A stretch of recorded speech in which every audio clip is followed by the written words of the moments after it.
Thank you, thank you. I'm Dr. Ted Naiman, and I'm here today to talk to you about protein versus energy. Protein versus energy, what does that even mean?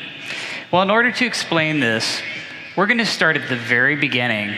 What is eating? This is as basic as it gets. What is eating? So, plants are autotrophs. Plants make their own food. Animals, on the other hand, are heterotrophs, which means they have to continually eat other living organisms just to be alive. That's right, you and I are animals, and we're only alive because we constantly eat other living things. That's just how the system works. So all animals can be divided into herbivores, carnivores, or omnivores. But no matter what kind of animal you are, plants are at the base of all animal nutrition. Now, plants don't want to be at the base of all animal nutrition, but they are. That's just how it goes. Herbivores are predators of plants, and they have to make all the food for all the animals. What plants do is take carbon, hydrogen, and oxygen, the three biggest elements of life, and they use them to make all of their own food.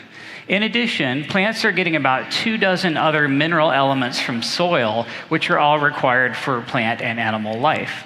So in a way, plants are getting everything they need from the soil except for nitrogen. Plants are getting everything from the soil except for carbon, hydrogen, and oxygen. The most important mineral plants are getting from the soil is nitrogen, which is fundamental. It's a part of amino acids, which make up all of our proteins. Now, similarly, your human body has about 24 elements in it that all originate from soil, and the three biggest elements are carbon, hydrogen, and oxygen, which come from air and water. So your plant is getting carbon, hydrogen, and oxygen, the three biggest elements of plant and animal life, from air and water, specifically carbon dioxide in the air and water. And then plants are getting nitrogen for protein and other minerals from the soil. Now, plants store energy, and they store solar energy from the sun as chemical energy. That's what photosynthesis is. Plants take solar energy, and they use carbon from carbon dioxide in the air, and they store chains of carbons, and that's all dietary energy. Every bit of energy we eat is high energy carbon-carbon and carbon-hydrogen bonds that are stored by plants using sunlight and carbon from carbon dioxide. So everything that we burn for energy to run our metabolism, these carbohydrates and hydrocarbons, which are really just fats, are all made by plants, and they're chains of high energy carbons that we are constantly burning in our mitochondria. Animals break apart these carbon-carbon bonds in our mitochondria using oxygen. We oxidize or burn these carbon fats in our mitochondria, and it releases energy as well as it gives off carbon dioxide and water, which we exhale. So all animals are continually burning these carbohydrates and fats in our mitochondria.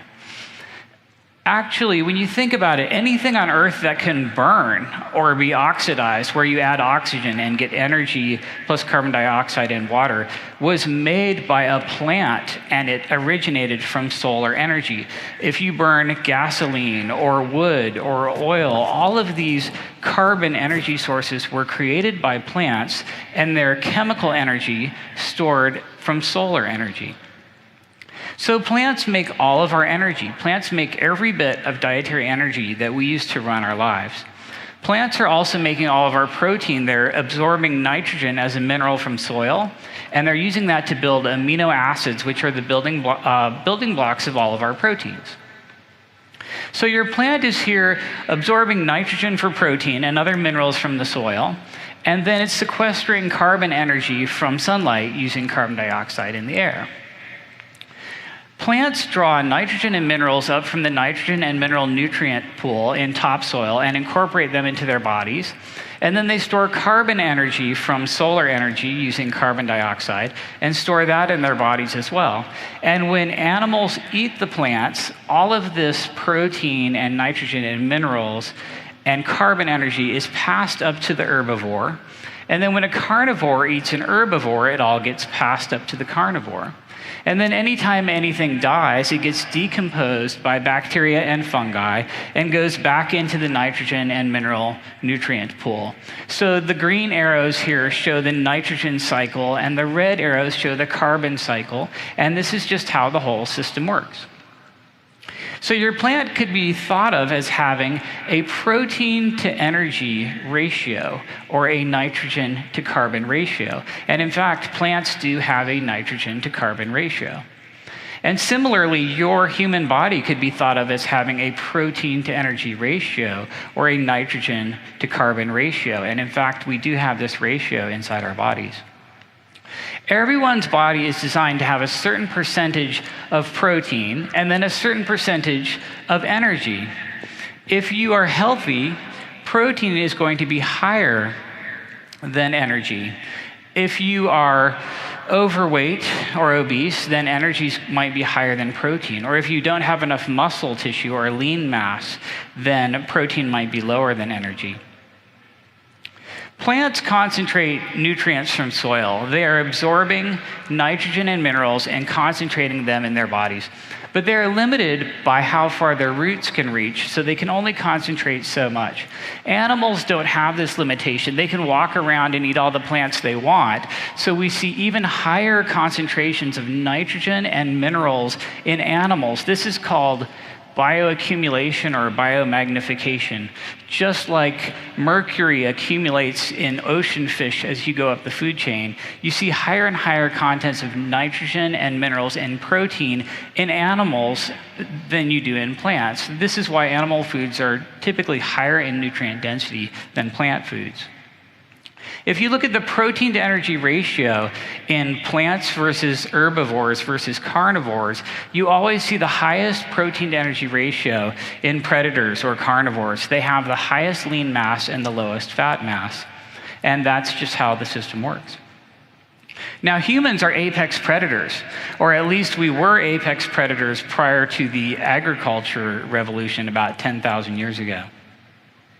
Let's talk for a second about nutritional ecology. Nutritional ecology is the science of what an animal needs to eat versus what it gets to eat. Imagine you have an animal that has access to a food that's mostly protein and another food that's mostly energy. Well, this animal is going to have some sort of nutrient fitness target where it functions optimally and has the best chance of reproducing. And this animal is going to combine these two foods in a complementary fashion, eating a little bit of both in order to hit its fitness target. And this is what every free-living animal on Earth is doing every day, whether it knows it or not. The problem arises if you were to cage this animal and only offer it the low-protein food. Now the animal has to make a choice or a compromise. Am I going to overeat energy and risk obesity just to get enough protein? Or am I going to undereat protein so I don't become obese, but then maybe my function and my reproduction is limited? In the case of humans, we always overeat energy in order to get enough protein. That's just how we're wired. Back in the Paleolithic, which is the time period just before agriculture was invented, in the Paleolithic, or the pre-agricultural time, we had very high protein diets. If we dumped you off in the wilderness with nothing but a spear, you would realize very quickly that about 98% of all plant foods on Earth are poisonous and toxic to humans, and as a result, you'd be killing animals and eating them predominantly. So prior to agriculture, we had very high protein diets, a high reliance on animal foods. In fact, we were frequently energy constrained. We did not get enough energy in our diets. We were always looking for more energy. And humans have always used technology to feed ourselves. So we invented stone tools so we could break open long bones and eat bone marrow and get more fat, or break open skulls and eat brains for higher fat content, or dig up tubers using tools to get starch. Eventually, we used our intelligence to invent agriculture, and we figured out how to domesticate plants and grow starch. And with the advent of agriculture, we diluted the protein in our diet because we figured out how to grow these starches, and the protein to energy ratio of our diet went down considerably. As a result, we had some negative health consequences. We had shorter stature, smaller brains, and poorer health of bones and teeth with the advent of agriculture.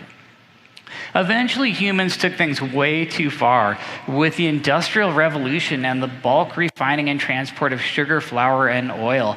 And the protein dilution in our diets now is absolutely terrible. We have very low protein to energy ratios of our diets, and we also have very low protein to energy ratios of our bodies. One of the problems with agriculture is we preferentially like the parts of plants that are the highest in energy, the roots and the tubers and the nuts and the seeds and the fruit. And we cultivate all of these plants to maximize the energy yield. Corn, for example, is this ridiculously high energy food. You can just squeeze it and make corn syrup and corn oil out of it. So our food today has so much more energy in it than it used to. The reality is that plants store energy, and we like to eat energy, and we cultivate plants to maximize the energy yield. And as if that weren't bad enough, we refine and process all of these foods as well to get as much energy out of them as possible. And by the time we're done, the amount of energy we get for the amount of protein and minerals is just ridiculous. Let's talk about the three macronutrients for a minute: protein, carbs, and fats. If you graph out all of your food on the three macronutrient axes, what you'll find is that protein tracks very well with minerals and nutrient density. The higher you go in protein, the higher your nutrient density becomes. The opposite is not true. The higher you go in a carbs plus fat direction, the lower the mineral and nutrient content. And in fact, the more likely you are to get a man-made food that's very low in nutrient density and highly obesogenic. We know from human and animal studies that if you feed an omnivore mammal carbs and fats together, it will immediately get fatter. And the opposite is also true. If you feed an omnivore mammal a higher protein percentage, it will immediately get thinner. Now, so far we've lumped energy together. Carbs and fats we've just called energy. But the reality is that carbs and fats are very different in the body. You have two totally separate storage compartments in your body. Carbohydrates are broken down into monosaccharides like glucose before they're absorbed, and then we store them in our liver and our muscles as glycogen, which is basically a human starch, just chains of glucose. Glycogen is water soluble, and it has an entirely separate storage compartment from fat, which is not water soluble and is stored in our adipocytes. So your body has these two entirely separate storage compartments for the two forms of energy, carbs and fats. Glycogen, which is the glucose stored in our liver and muscles, is very special. It's incredibly fast. You can make energy out of glycogen 6 times faster than you can fat.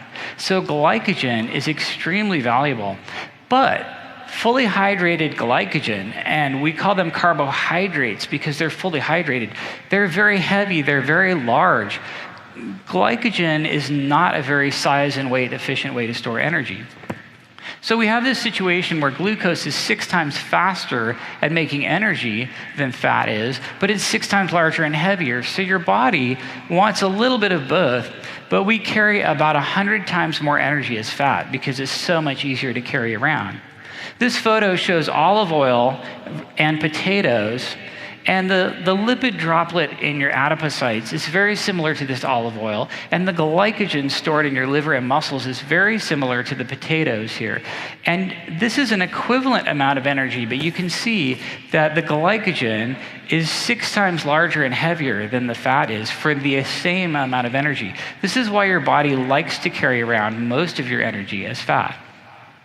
But you always want some glucose, some glycogen on board for emergency use. If you're just sedentary or walking around, you're mostly burning fat. But at higher intensities of exercise, carbohydrate usage goes up higher and higher. And if you're sprinting for your life, you are always using 100% pure glucose from glycogen. This is why you always have to have some glucose around. But because it's so heavy and hard to carry, glycogen storage is 100 times smaller than fat storage inside your body. And because it's so much smaller, glycogen exerts a leverage over fat, and it completely controls which fuel is being oxidized in your body at all times. If you're eating more glucose and you have more glycogen, you have to burn more glucose. And if you're eating less glucose, you have to burn more fat. For example, if you're eating a high-carb, low-fat diet, you're eating lots of carbohydrates, glycogen's very high, and that shuts off or displaces fat oxidation. So you're mostly having to burn glucose because you don't have any more room for it. The opposite is true. If you're eating a low-carbohydrate diet and glycogen's low, then you automatically have to burn more fat. Glucose and fat are oxidized reciprocally. When more glucose is present, you burn more glucose. When less glucose is present, you have to burn more fat. The worst, of course, is a high-carb and a high-fat diet. This is a huge problem. Unfortunately, this is the way we eat in America. We eat a very high carbohydrate diet, so glycogen's always high, which displaces fat oxidation, so we're not burning fat. But we're still eating fat, so the fat is slowly accumulating. And that's why everybody in America is gaining weight at about 1 to 3 pounds a year. We know from human and animal studies that diets that are high in fat and high in carbs together are extremely obesogenic, and this is the problem we have in America right now. High fat plus high carb plus high energy diets equals hyperphagia, which is overeating. You can take any human or any omnivore mammal and feed it a diet high in fat, high in carbs, and high in energy density, and it will automatically overeat by about 30% of calories and become obese.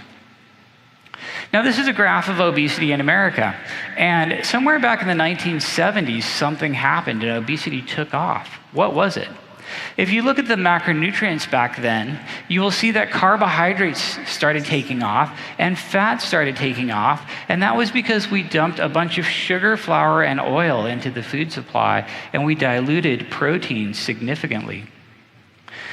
Carbs and fats went up, but protein really did not go up, and this led to protein dilution in our food. In fact, if you look at the protein percentage, it went down from 14% to 12.5% over the past 50 years of the obesity epidemic. Now, two researchers in Australia, Drs. Raubenheimer and Simpson, published this article about 10 years ago on their protein leverage hypothesis. They realized if you drop protein percentage from 14 to 12.5%, you have to eat about 15% more energy to get the same amount of protein, and that leads to obesity. And this explains about a big percentage of the obesity problem in our country. If you look at worldwide hunter-gatherer macronutrient estimations, hunter-gatherers were eating 19 to 35% protein because they had such a high animal diet and a high protein diet. Contrast that with the standard American diet right now, which is 12.5%. This is the standard American diet right now: 100 grams of protein a day, 100 grams of fat a day, and 300 grams of carbohydrates. This is part of why we have a problem. Now, Raubenheimer and Simpson did a meta-analysis where they looked at over 100 studies where humans ate as much as they wanted and someone tracked their macronutrients. And what you see is this incredibly narrow line of protein prioritization. Basically, humans eat until they get enough protein, and only then do they stop eating. When you graph out protein percentage on an energy intake heat map, like Raubenheimer and Simpson did, you see that protein is on the x-axis here, protein percentage. The higher your protein percentage, the less energy you eat, and the lower your protein percentage, the more energy you eat.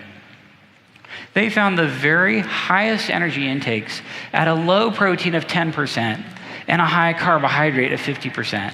And they saw the very lowest energy intakes at a high protein intake of 50% and a low carbohydrate intake of 10%. So everyone's eating enough protein to be alive. We know we're eating enough protein to be alive. But the question is, how much energy did you have to eat to get that protein? Raubenheimer and Simpson made another economic discovery. They graphed out the price of everything in the grocery store based on macronutrients, and you have protein on the x-axis. And what you see here is that the more protein in a food, the more expensive it is. And this is why obesity and poverty frequently go hand in hand. I have devised a method of graphing out various foods with a protein to energy ratio, protein on the y-axis and energy on the x-axis. And when you do this, some very interesting things pop up. First of all, ground beef, for example. This is ground beef at various protein percentages and fat percentages. And these are all excellent foods. But one of the problems is that grains are not very good. This is all of your grains: oats, wheat, rice, corn. They're all fairly terrible. And 60% of our calories in America are coming from these cereal grains. It's a big problem. The green arrow here is the standard hunter-gatherer diet worldwide, and the red arrow is the standard American diet. Now let's look at a couple studies where we actually looked at protein percentage and the outcomes in humans. This is a diet study in obesity, 12% protein versus 25% protein, with ad lib calories, which means you ate as much as you wanted. Here's the weight loss in 12% versus 25%. As you can see, higher protein is always better, even when you're eating as much as you want. And look at intra-abdominal fat loss on the high protein diet. It's dramatically superior. Here's another study in obesity, 15% protein versus 30% protein, again, as many calories as you want. And the high protein group ate less, lost more weight, and had lower hunger scores at the same time, which is absolutely amazing. Here's a study in pre-diabetics, 15% protein versus 30% protein. The high protein group lost more weight, but amazingly, the high protein group had a 100% pre-diabetes reversal rate. And the study authors said, to the best of their knowledge, nobody had ever gotten a 100% pre-diabetes reversal rate ever doing anything. Here's another study in type 2 diabetics, 15% versus 30% protein. Eat as much as you want. The high protein group immediately lost more weight, lowered their blood sugar, lowered their triglycerides. Here's another study in type 2 diabetics. These authors realized, hey, protein lowers people's blood sugars, 15% versus 30% protein. The high protein group had a 40% drop in glucose area under the curve and a dramatic decrease in their hemoglobin A1C, or 3-month glucose average. Here's a study in satiety, high protein 25% versus normal protein 14%. And what they found is that protein reduces cravings. The cravings were less than 50% in the high protein group. Obsessive thoughts of food, late night desire to eat. Here's a look at actual satiety hunger scores with the 3 macronutrients. The red line here is protein in lean and obese people, and these hunger scores are the lowest in protein, fat was second, carbs were the worst, of course. What about weight loss maintenance? Here's a study in weight loss maintenance. They took a group of people who'd lost weight, and they randomized them to either continue the same diet or just add an extra 48 grams of protein to their diet, which is maybe 1 or 2 chicken breasts. What happened? Well, 4 months later, the high protein group had 50% less fat regain, higher lean mass, and lower hunger scores all at the same time. This is absolutely magical. Here's another study in weight loss maintenance. They took people who had lost weight and randomized them into 4 groups: high protein, low protein, high carb, and low carb. 6 months later, the only group that maintained their weight loss was the high protein, low carb group. Every other group gained their weight back. Of course, the worst was the low protein, high carb group. We know that low-carb diets are effective for weight loss, but what about protein percentage in a low-carb setting? This 1-year study looked at 15 versus 30% low-carb diets with identical calories and identical low level of carbohydrate. And what they found is that the high-protein group was dramatically better than the low-protein group at everything you could measure: weight, body fat percentage, insulin, triglycerides, HDL or good cholesterol, hunger scores, emotional eating. High protein is always better. When it comes to protein, too much protein is always better than too little protein. In fact, there's really no such thing as too much protein. In 20 years of medical practice, I have never once looked at a patient and said, you're eating too much protein. It's really not even a thing. Now, too little protein is definitely something I see almost every single day in my practice. And the biggest group that suffers from too little protein is older American adults. Almost half of Americans over the age of 50 do not eat adequate protein. And this is a graph of the actual macronutrient intake in American adults aged 70 to 79. And they're only getting 66 grams of protein a day, which is below the world average, and only 38 grams of highly bioavailable animal protein. Instead, they're eating 247 grams of carbohydrates. This is probably why we have epidemics of sarcopenia and osteopenia, low muscle and low bone, and type 2 diabetes in older Americans. Speaking of type 2 diabetes, this is a disease that is 100% preventable. How do you prevent diabetes? You increase the nutrient to energy ratio of your diet. You see, type 2 diabetes is simply exceeding your ability to store energy in your body. You've overfilled your fat stores, you've overfilled your carbohydrate stores. It's energy toxicity. Type 2 diabetes is energy toxicity. And when you increase the nutrient to energy ratio of your diet, you will prevent this disease completely. Protein is the most essential nutrient of all. Whole food fat is also an essential nutrient. Carbohydrates exist only to provide added energy to the diet, and in fact, the requirement for carbohydrates in human diet is 0. Added fat, similarly, exists only to provide added energy. So every time you eat, you have a choice. You can feed your muscle or you can feed your fat. If you eat protein, you're going to feed your muscle.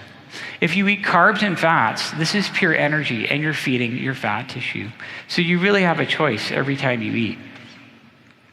You are what you eat.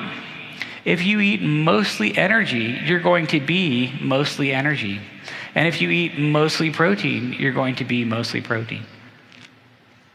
And that's all I have on protein versus energy. Thank you very much.